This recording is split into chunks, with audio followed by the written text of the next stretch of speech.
दोस्तों, पूरी दुनिया में भारत अपनी संस्कृति, धर्म और आस्था के लिए प्रसिद्ध है। वैसे तो भारत में कई धार्मिक स्थल हैं, लेकिन जब बात भगवान शिव की हो तो उसकी बात ही निराली है। देश भर में भगवान शिव के कई अनगिनत मंदिर स्थित हैं, लेकिन सबसे पहले जो याद आते हैं वो है उनके 12 ज्योतिर्लिंग। कहते हैं कि भोले बाबा के इन ज्योतिर्लिंगों के स्मरण और दर्शन मात्र से ही इंसान के सारे पाप मिट जाते हैं, और उन्हीं ज्योतिर्लिंगों में से एक है केदारनाथ। मंदाकिनी नदी, हरे भरे जंगल और बर्फ से ढकी चोटियों का खूबसूरत नजारा केदारनाथ आने वाले हर यात्री को मंत्रमुग्ध कर देता है। अपनी धार्मिक मान्यताओं के चलते इस जगह का खास महत्व है। साथ ही इस मंदिर से जुड़े ऐसे कई रहस्य हैं जिन्हें आज तक कोई नहीं जान पाया है। आज हम आपको अपनी इस वीडियो में केदारनाथ से जुड़े उसके इतिहास और 400 साल तक बर्फ में दबे रहने के राज के बारे में बताएंगे। तो चलिए और देर ना करते हुए वीडियो को स्टार्ट करते हैं। दोस्तों, ये मंदिर भारत के उत्तराखंड राज्य के रुद्रप्रयाग जिले में स्थित है। उत्तराखंड में हिमालय पर्वत की गोद में केदारनाथ मंदिर 12 ज्योतिर्लिंग में सम्मिलित होने के साथ 4 धाम और 5 केदार में से भी एक है। इस मंदिर को यहाँ के मौसम के हिसाब से देखते हुए अप्रैल से नवंबर महीने तक ही खोला जाता है। मंदिर का निर्माण कत्यूरी शैली में किया गया है। केदारनाथ मंदिर की एक ऐसी हकीकत भी है जिससे कम ही लोग वाकिफ होंगे। अगर वैज्ञानिकों की माने तो केदारनाथ का यह मंदिर 400 साल तक बर्फ में दबे रहने के बाद भी सुरक्षित बचा रहा। 13वीं और 17वीं शताब्दी तक यानी 400 साल तक एक छोटा हिमयुग आया था, जिसमें हिमालय का एक बड़ा क्षेत्र बर्फ के अंदर दब गया था। देहरादून के वाडिया इंस्टीट्यूट के हिमालयन जियोलॉजिकल वैज्ञानिक ने कहा कि 400 साल तक केदारनाथ मंदिर के बर्फ के अंदर दबे रहने के बावजूद यह मंदिर सुरक्षित रहा। लेकिन वह बर्फ जब पीछे हटी तो उसके हटने के निशान मंदिर में मौजूद हैं, जिसकी वैज्ञानिकों ने स्टडी की है, और उसी के आधार पर वो मंदिर के बर्फ में दबे होने का निष्कर्ष निकाल पाए हैं। वैज्ञानिकों के अनुसार मंदिर की दीवार और पत्थरों पर आज भी कुछ निशान हैं। ये निशान ग्लेशियर की रगड़ से बने हैं। ग्लेशियर हर वक्त खिसकते रहते हैं। वे ना सिर्फ खिसकते हैं बल्कि उनके साथ उनका वजन भी होता है, और उनके साथ कई चट्टानें भी, जिसके कारण उनके मार्ग में आई हर वस्तुएं रगड़ खाती हुई चलती हैं। जब 400 साल तक मंदिर बर्फ में दबा रहा होगा तो सोचिए मंदिर ने इन ग्लेशियर के बर्फ और पत्थरों की रगड़ कितनी झेली होगी। वैज्ञानिकों के मुताबिक मंदिर के अंदर भी इसके निशान दिखाई देते हैं। बाहर की ओर दीवारों के पत्थरों की रगड़ दिखती है, तो अंदर की ओर पत्थर समतल है, जैसे कि उनकी पॉलिश की गई हो। वाडिया इंस्टीट्यूट के वैज्ञानिकों ने केदारनाथ इलाके की लाइकोनोमेट्रिक डेटिंग भी की। बता दें कि लाइकोनोमेट्रिक डेटिंग एक तकनीक है जिसके जरिए पत्थरों और ग्लेशियर के जरिए उस जगह की उम्र का अंदाजा लगता है।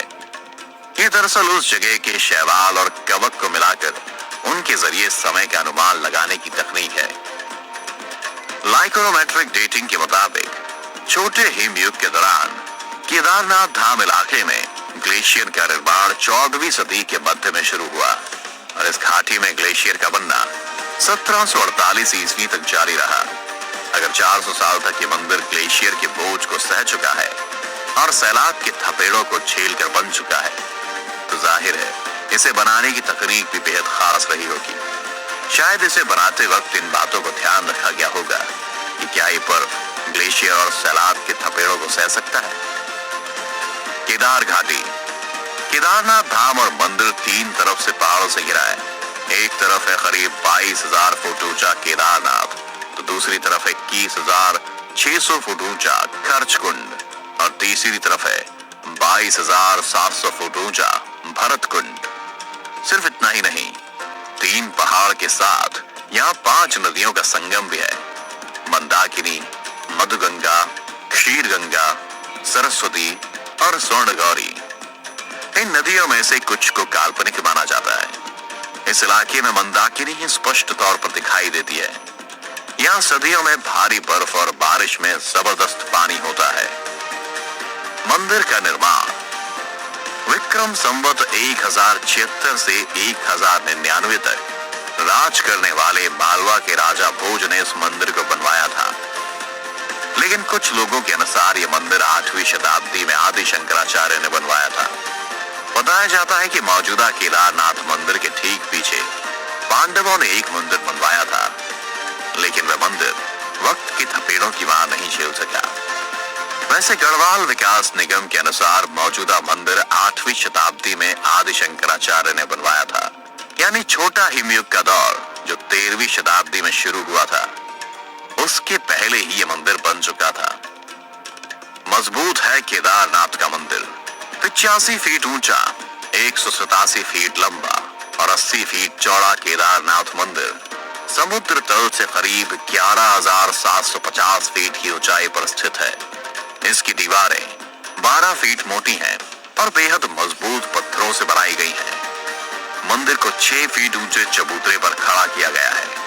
वैज्ञानिक डॉक्टर R.K. डोभाल भी इस बात को दोहराते हैं कि मंदिर बहुत ही मजबूत बनाया गया है।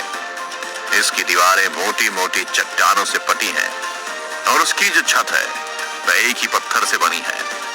यह हैरत अंगेज है कि इतने भारी पत्थरों को इतनी ऊंचाई पर लाकर तराश कर कैसे मंदिर की शक्ल दी गई होगी। जानकारों का मानना है कि पत्थरों को एक दूसरे में जोड़ने के लिए इंटरलॉकिंग तकनीक का इस्तेमाल किया गया होगा। ये मजबूती और तकनीक ही मंदिर को नदी के बीचों बीच खड़े रहने में सक्षम बनाती है। 2013 की तबाही। केदारनाथ में आई साल 2013 की प्रलयकारी आपदा सदियों तक लोगों के जहन में रहेगी। इस आपदा में 1000 लोगों की जानें चली गईं, कई घरों का नामो निशान मिट गया।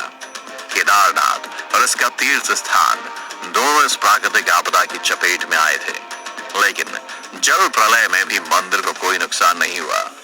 कुछ लोग बताते हैं कि एक शिलाखंड यानी कि चट्टान ने मंदिर की तरफ बढ़ रहे सैलाब का रास्ता ब्लॉक कर दिया था और इस तरह भगवान शिव का ये मंदिर सुरक्षित रह गया।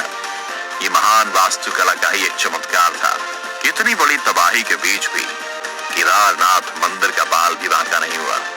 Archaeological survey of India ASI भी इस बात से इत्तेफाक रखता है कि अपने ओरिएंटेशन और कंस्ट्रक्शन स्टाइल की वजह से ही केदारनाथ का मंदिर इतनी भीषण तबाही झेल गया। मंदिर के गुंबदों को लोहे के क्लैंप से एक दूसरे के साथ इंटरलॉक किया गया है। यही कारण है कि वे आज भी बरकरार है। मंदिर के अंदर मौजूद पत्थरों पर बहुत मामूली सा फर्क पड़ा है। ASI के एडिशनल डायरेक्टर BR मनी का कहना है कि 100 के पैमाने पर यह मंदिर 99% तक सुरक्षित है। वैसे इस मंदिर का एक और दुर्लभ पहलू इसकी उत्तर दक्षिण दिशा भी है।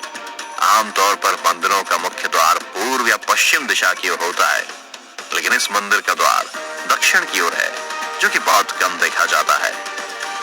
भविष्य की आशंका। दरअसल केदारनाथ का इलाका चोराबरी ग्लेशियर का एक हिस्सा है। वैज्ञानिकों का कहना है कि ग्लेशियरों के लगातार पिघलते रहने और चट्टानों के खिसकते रहने से आगे भी इस तरह का जल प्रलय या अन्य प्राकृतिक आपदाएं जारी रहेंगी। दोस्तों, क्या आप कभी केदारनाथ गए हैं? साथ ही आपका इस मंदिर के बारे में क्या कहना है? हमें कमेंट बॉक्स में कमेंट करके जरूर बताएं। अगर आपको हमारी आज की वीडियो पसंद